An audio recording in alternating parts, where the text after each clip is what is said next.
నిమిషం ఈ వర్డ్ వింటేనే విద్యార్థుల గుండెలు అదిరిపడతాయి. ఎందుకంటే ఈ ఒక్క నిమిషం అనే నిబంధన నీట్, ఎంసెట్ వంటి ఎంట్రన్స్ పరీక్షలో పిల్లల పాలిట సింహ స్వప్నంలా మారుతోంది.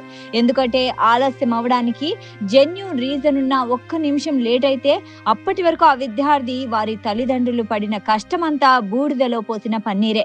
అయినా 100% విద్యార్థులందరూ సమయానికి వస్తారనేది జరగదు. ఎవరో ఒకరు లేట్ అవ్వడం జరుగుతూనే ఉంటుంది. ఆ సమయంలో విద్యార్థులు, వారి తల్లిదండ్రులు పడే ఆవేదన వర్ణనాతీతం.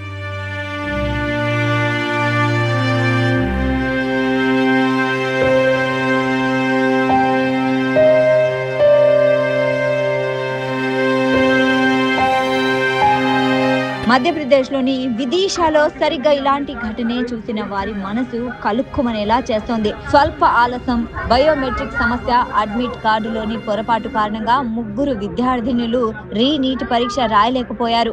ఈ సందర్భంగా ఓ తండ్రి తన కూతురిని పరీక్షా కేంద్రానికి అనుమతించాలని కోరుతూ బోరున విలపించడం అందరినీ కలిచి వేసేలా చేసింది. ఎంత బతిమాలుకున్నా అనుమతి లభించకపోయేసరికి ఆ తండ్రి ఆ బాధను తట్టుకోలేక తలను గేటుకేసి కొట్టుకోవడంతో ఒక్కసారి అక్కడి వారంతా హడలిపోయారు.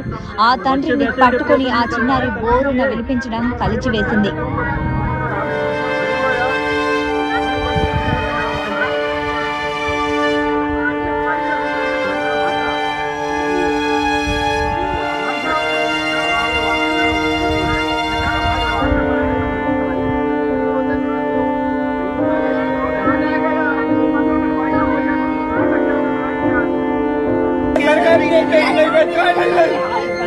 सरकार जब कर हो रही जब